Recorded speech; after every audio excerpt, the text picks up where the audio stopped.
오늘도 불륜 드라마를 찾아주셔서 감사합니다. 시청자 여러분, 구독 사랑해요. 매일 밤 집으로 돌아가는 길은 점점 더 무겁게 느껴졌어. 한때 내게 쉼터 같던 그 집이 이제는 마치 감옥처럼 느껴지기 시작했거든. 내가 34, 결혼한 지는 이제 딱 7년 차야. 겉으로 보면 남들이 부러워할 만한 삶을 살고 있다고 생각하겠지. 남편은 안정적인 직장을 가지고 있고 외모도 준수한 편이야. 내가 다니는 회사에서도 나를 인정해주는 분위기고. 근데 그거 알아? 이런 완벽한 삶에도 균열이 생길 수 있다는 걸. 처음엔 사랑이었던 것 같아. 아니, 확신해. 내 남편, 준영 오빠도 날 사랑했고, 나도 그랬어. 결혼 초에는 사소한 스킨십도 설렘이 가득했지. 근데 언제부턴가 그 설렘이 무뎌지더라. 사랑은 남아있는데 욕망은 그렇지 않다는 걸 알게 된 순간부터였어. 그가 바뀐 걸 느낀 건 결혼 3년 차 때쯤이었나. 오늘은 피곤해서 미안. 내일 하자. 이런 말이 점점 더 자주 나왔지. 처음엔 이해했어. 회사에서 스트레스가 많고 피곤할 수도 있지. 나도 그런 날이 있으니까. 근데 그게 일주일, 한 달, 두 달로 이어지면서 나는 점점 더 초조해졌어. 처음엔 귀엽게 설득하려고 노력했어. 침대에 누워있을 때 살짝 안기거나 장난스럽게 키스하면서 분위기를 만들려 했지. 근데 그럴 때마다 오빠는 한숨을 쉬거나 어색한 웃음으로 대충 넘기더라. 그게 반복되니까 나도 점점 서운하고 화가 나는 거야. 결국엔 단도직입적으로 물었어. 오빠, 왜 이렇게 피곤한 척만 해? 나랑 하는 게 싫어? 오빠는 당황했는지 헛기침을 하더니 이렇게 말했어. 아니야. 그런 거 아니야. 그냥 요즘 일이 많아서 그래. 근데 그 말을 믿을 수 있을까? 아니, 믿고 싶었지. 근데 한편으로는 속이 끓어오르는 거야. 내가 오빠한테 원하는 게 그렇게 어려운 거야? 사랑하는 부부 사이에 스킨십을 원하는 게 죄인가 싶더라. 그날 이후로 난 달라지기 시작했어. 내가 원하는 건 확실히 말해야겠다고 생각했거든. 오빠, 오늘은 나랑 자. 단순 명료하게 말했어. 처음엔 오빠가 당황하더니 어쩔 수 없이 응했어. 근데 그 얼굴에 싫은 티가 역력하더라. 그런 표정을 보는데 속이 뒤집히는 거야. 내가 이렇게까지 해서 얻어야 하나? 그런 생각이 들면서도 그 밤엔 내가 원하는 대로 했어. 아니, 해야만 했다고 느꼈지. 문제는 그게 하루 이틀로 끝나지 않았다는 거야. 내가 그 욕망을 채우지 못하면 미쳐버릴 것 같았거든. 매일 밤 내가 오빠를 불렀어. 오늘은 안 돼 같은 말은 이제 통하지 않게 되었지. 내가 어떻게든 분위기를 만들고 억지로라도 끌어냈어. 그러면서도 내가 느끼는 쾌감은 점점 사라졌어. 대신 그 자리를 채운 건 이상한 갈증이었어. 왜 나는 이렇게까지 해야 하나 싶으면서도 멈출 수가 없었어. 점점 오빠와의 관계가 더 삐걱거리기 시작했거든. 그러다 어느 날 오빠가 터져버렸어. 침대에서 등을 돌리고 누워있는 오빠에게 다가가려던 찰나였어. 그만 좀 하자. 오빠가 벌떡 일어나더니 날 쏘아보는 거야. 너 왜 이렇게 됐어? 매일매일 이렇게 해야 직성이 풀려. 그 말에 내가 순간 얼어붙었어. 근데 바로 다음 순간 울컥하는 감정이 터져나왔지. 그럼 오빠는 왜 날 이렇게 외롭게 만들어? 내가 원하는 게 그렇게 어려운 거야. 서로 소리를 질러대며 싸우다 보니 결국엔 오빠가 문을 박차고 나갔어. 나는 침대에 주저앉아서 한참을 울었어. 이게 우리 결혼의 끝인가 싶어서. 근데 이상하게도 그날 밤부터 오빠는 더 이상 저항하지 않았어. 아니, 오히려 내 요구를 더 쉽게 받아들이더라고. 처음엔 내가 이긴 건가 싶었는데 점점 더 공허해지는 거야. 그 표정 없는 얼굴, 그 의무감으로 움직이는 몸짓들. 내가 원하던 게 정말 이거였을까? 그리고 그때부터 내가 눈치채지 못했던 균열은 더 깊어지고 있었어. 오빠는 집에 늦게 들어오는 일이 늘어났고 핸드폰을 들고 화장실에 들어가 있는 시간이 길어졌어. 그러던 어느 날 그의 폰에 뜬 메시지를 보고 말았어. 오늘은 몇 시쯤 만날 수 있어요? 내 심장이 내려앉았어. 이건 누구의 메시지일까? 그리고 그는 언제부터 나 아닌 다른 사람에게 시간을 내주고 있었던 걸까? 그날 밤부터 내 머릿속은 혼란 그 자체였어. 침대에서 남편이 골아떨어진 모습을 보면서도 내 손은 그 폰에 시선이 박혀 있었거든. 오늘은 몇 시쯤 만날 수 있어요? 이 메시지를 보낸 상대는 누구일까? 친한 동료. 아니면 내가 지금 가장 두려워하는 그 다른 여자. 다음 날, 난 평소보다 일찍 일어났어. 머릿속은 뿌옇게 멍한데도 몸은 제멋대로 움직이더라. 주방에서 아침밥을 준비하면서 일부러 아무렇지 않은 척했어. 남편이 방에서 나온 뒤로 내 시선은 그가 주머니에서 꺼내든 핸드폰으로만 향했어. 그리고 밥을 먹는 동안 내가 대화를 꺼냈어. 오빠, 요즘 많이 바쁜 것 같더라. 회사 일이 힘들어. 내가 나름 자연스럽게 말을 꺼냈다고 생각했는데 남편은 눈길도 안 주고 밥만 먹으면서 대충 대답했어. 응. 그냥 뭐, 똑같지 뭐. 그 말을 듣는 순간 속에서 끓어오르는 걸 간신히 참았어. 무슨 똑같아. 요즘에 그는 전혀 똑같지 않았거든. 자꾸만 피곤하다는 핑계로 날 멀리하려 들고 나와 눈도 제대로 안 마주치는데 그게 똑같다고. 그날 회사에 가서도 하루 종일 일이 손에 잡히지 않았어. 머릿속엔 온통 그 메시지 생각뿐이었거든. 점심시간에 몰래 화장실에 들어가 휴대폰으로 배우자 외도 징후 같은 검색어를 쳐보기도 했어. 검색 결과에 나온 내용들이 하나같이 남편의 행동과 딱 맞아떨어지는 거야. 퇴근하고 집에 돌아오는 길에 난 결심했어. 확인해야겠다고. 그가 날 외면하면서까지 몰두하는 게 무엇인지, 누군지 알아내야겠다고. 집에 들어가자마자 평소처럼 남편은 소파에 앉아 뉴스나 축구 같은 걸 틀어놓고 있었어. 내가 다가가자 그는 슬쩍 눈길만 주더니 오늘은 어땠어?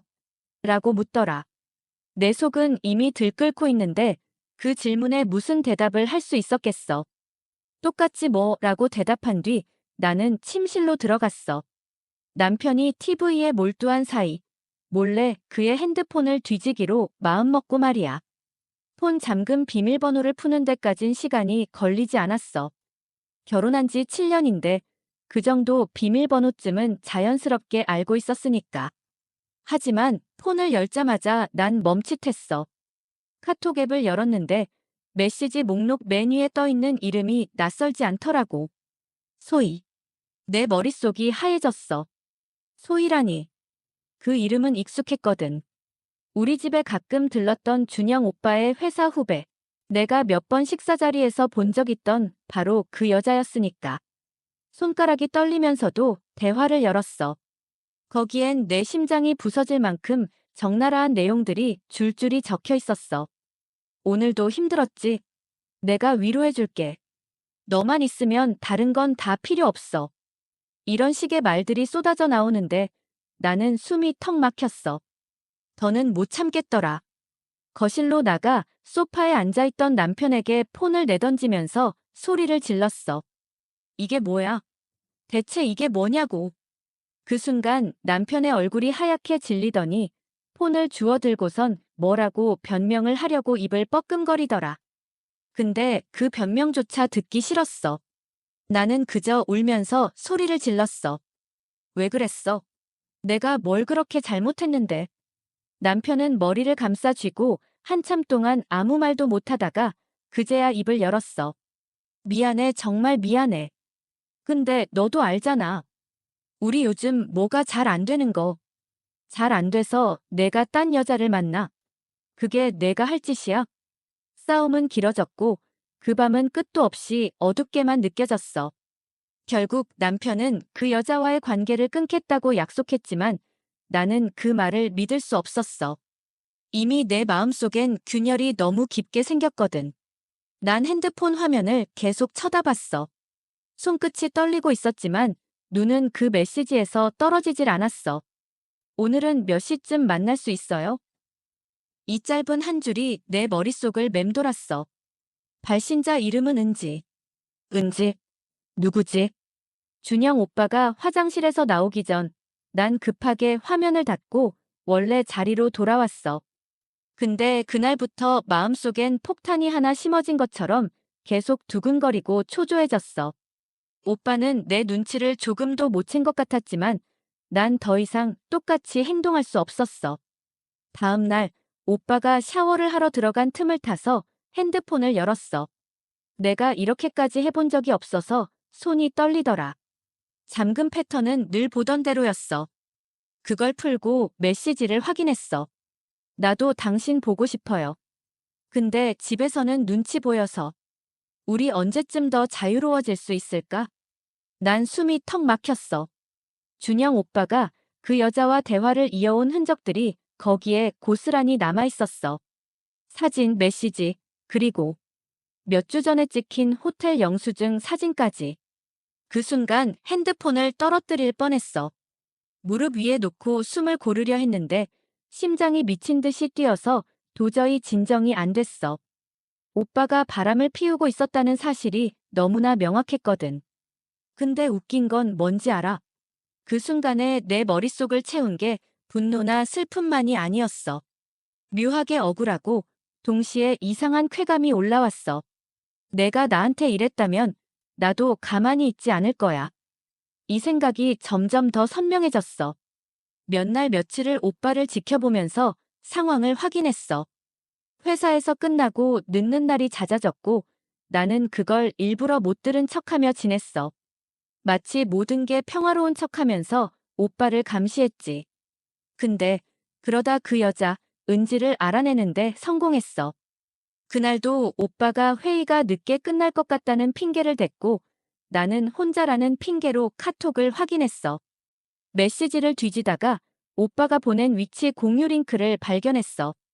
바보같이 이런 것도 숨길 줄 모르는 오빠가 새삼 우습더라. 그 위치는 시내 중심부에 있는 호텔 근처였어. 난 바로 택시를 잡아서 그 위치로 갔어. 손에는 떨리는 핸드폰을 꼭 쥔 채로. 차가 호텔 앞에 멈추자 내 눈앞에서 오빠와 어떤 여자가 나오고 있었어. 그 여자가 은지였겠지. 마스크로 얼굴 반을 가리고 있었지만 오빠랑 나란히 있는 모습이 너무나 자연스러웠어. 그 광경을 보는데 가슴이 미친 듯이 뛰었어. 뛰다가 터질 것 같은 심장이 내 몸을 압도했지. 그때 내 머릿속에 단 하나의 결심이 생겼어. 내가 이대로 물러설 것 같아. 내 계획은 간단했어. 먼저 은지와 준영 오빠의 관계를 확실히 밝혀내고 그 다음엔 두 사람을 한꺼번에 끝장내기로 했거든. 그날 이후로 은지의 정보를 캐내는데 집중했어. 이름, 직장, 사는 곳. 오빠 몰래 핸드폰을 뒤지고 은지의 SNS를 뒤지면서 그녀의 삶을 엿봤지. 결국 은지가 작은 카페를 운영한다는 걸 알아냈어. 대놓고 찾아가면 오히려 나만 이상하게 보일 것 같아서 며칠 동안 은지의 카페 앞에서 그녀를 관찰했어. 은지가 운영하는 카페는 생각보다 아담했어. 나무 테이블 몇 개랑 직접 만든 디저트를 파는 작은 공간. 그녀는 매일 아침 10시쯤 문을 열고 오후 8시가 되면 가게 문을 닫았어. 마치 성실한 삶을 사는 평범한 사람처럼 보였지. 하지만 난 그 평범함 뒤에 숨겨진 이중성을 알았어. 아니, 더 정확히 말하면 느껴졌어. 준영 오빠와 은지 사이의 메시지를 하나하나 읽으면서 알게 된 건 그녀가 단순히 남편의 상간녀가 아니라는 거야. 그녀는 계획적이었고 심지어 우리 결혼을 깨뜨리려는 속셈도 가진 것 같았거든. 내가 그녀를 처음 직접 마주한 날은 평범한 수요일 오후였어. 은지 카페에 손님이 많지 않았고 나는 문을 열고 들어갔지. 그녀는 계산대 뒤에서 커피를 내리다 말고 내 얼굴을 봤어. 그 순간 우리 둘의 눈이 마주쳤는데 난 아무 일 없다는 듯 자연스럽게 미소를 지었어. 안녕하세요. 오늘 처음 와봤는데 분위기 좋네요. 그녀는 다소 경계하는 눈빛으로 날 쳐다보다가 억지로 웃으며 대답했어. 아, 네. 감사합니다. 뭐 드실래요? 그녀의 손길이 조금 떨리는 게 느껴졌어. 직감적으로 알 수 있었지. 은지는 내가 누군지 짐작하고 있었어. 아니, 거의 확신한 표정이었어. 아메리카노 주세요. 아, 디저트 추천도 해주시겠어요? 여기 디저트 맛있다고 소문 들었거든요. 은지는 말없이 메뉴판을 가리켰고 나는 그녀의 추천을 받아 무심하게 고개를 끄덕였어. 커피와 케이크를 가져다 주는 그녀의 손끝이 조금씩 떨리고 있었어. 그녀도 내 의도를 느끼고 있었던 걸까? 나는 일부러 그녀의 가게에 대해 물으며 시간을 끌었어. 평범한 대화 속에 숨겨진 긴장감이 느껴졌지만 나는 끝까지 미소를 유지했지. 혼자 운영하시는 거예요? 네, 혼자요. 대단하시네요. 저도 이런 카페 운영하는 게 꿈인데 쉽지 않겠죠? 뭐, 꾸준히 하면 되죠. 그녀는 짧게 대답하고 대화를 끝내려 했지만 난 더 물러설 생각이 없었어. 마지막 한마디를 던졌지. 그런데 가끔은 도와주는 사람도 있으면 좋잖아요. 특히 가까운 사람이요.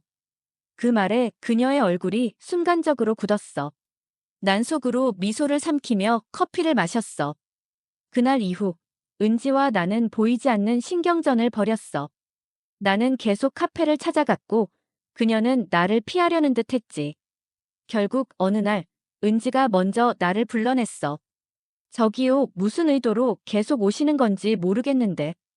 난 일부러 천연덕스럽게 대답했어. 의도요? 그냥 카페가 좋아서요. 그런데 은지 씨가 저를 경계하는 것 같네요. 그녀는 한숨을 쉬며 단도직입적으로 물었어. 준영 씨 부인이시죠? 드디어 올 게 왔구나 싶었어. 난 커피잔을 내려놓고 그녀를 똑바로 쳐다봤어. 맞아요. 그럼 은지 씨는 제 남편의 뭐라 부르면 좋을까요? 그녀의 얼굴이 새빨개졌고 입술이 떨리기 시작했어. 저도 죄송하다고 말씀드리고 싶었어요. 하지만 뭘요? 제 남편이랑 이렇게까지 엮일 이유가 뭐였는데요?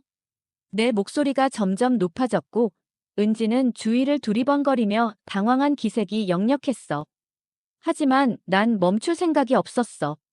내 속에서 그동안 쌓인 분노와 질투가 폭발하기 일보 직전이었거든.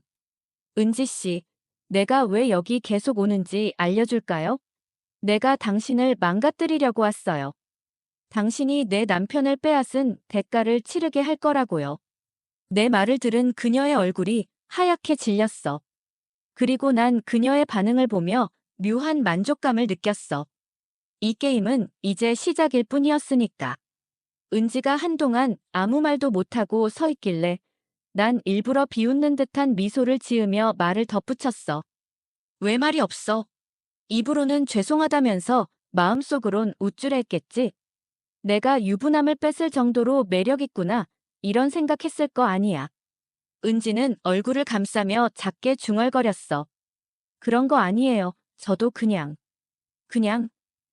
뭐, 사랑이라고. 그 말이라도 해보지 그래.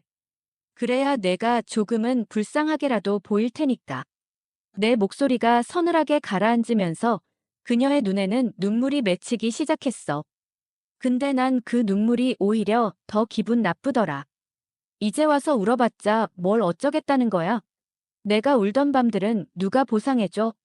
좋아. 내가 너한테 선택권 줄게.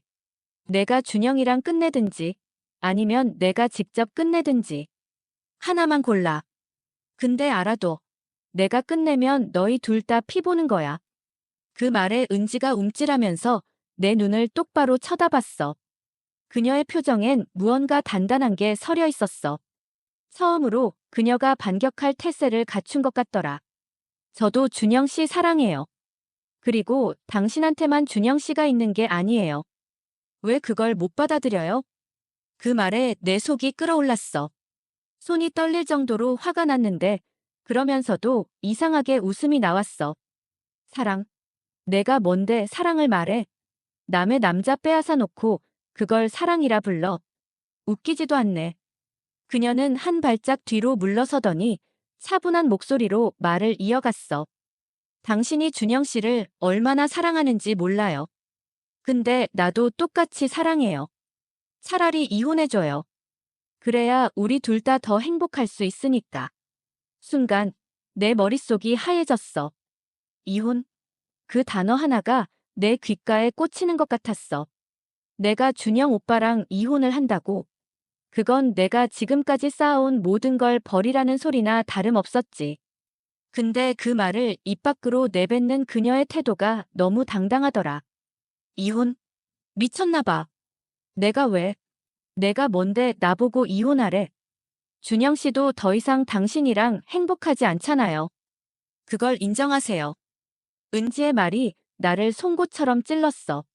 준영 오빠가 나와 행복하지 않다니. 그 말은 사실일지도 몰랐지만 내가 받아들일 수 없는 진실이었어. 웃기지 마. 너 같은 애한테 내가 뭐 하나도 양보할 것 같아.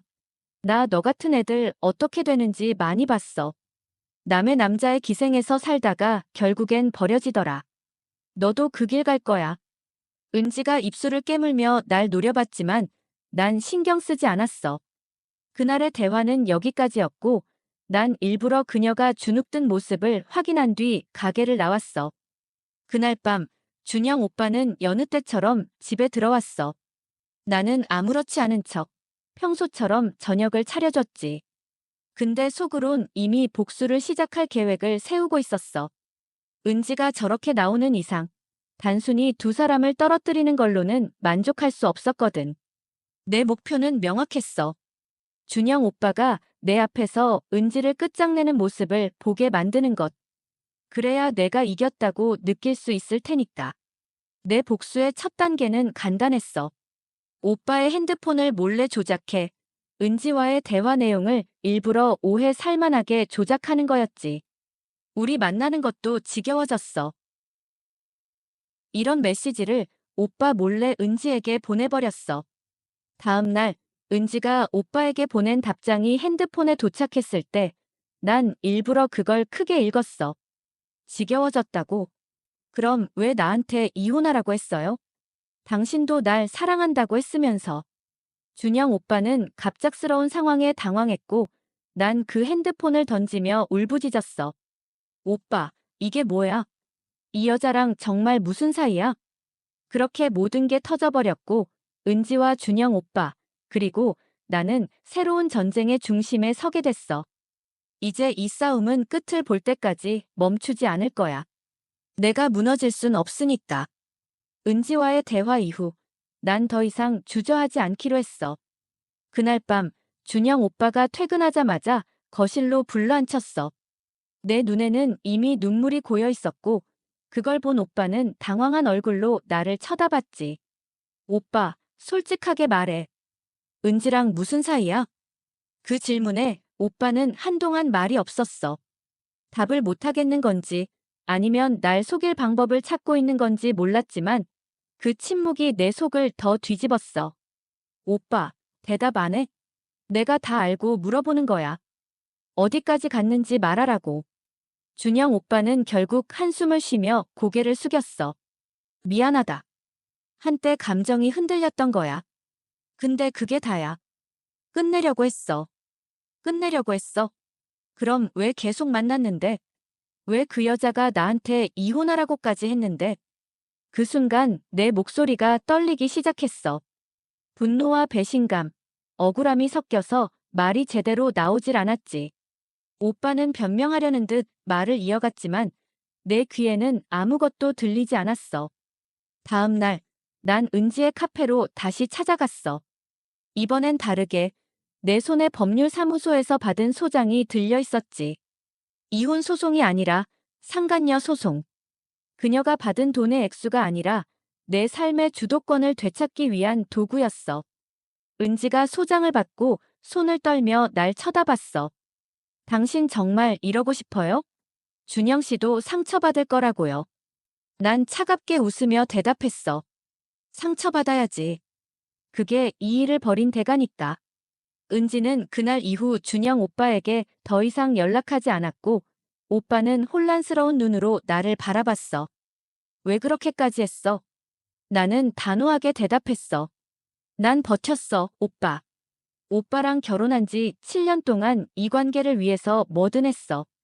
근데 오빠는 내 뒤에서 날 배신했어. 그러니 내가 이대로 물러날 것 같아.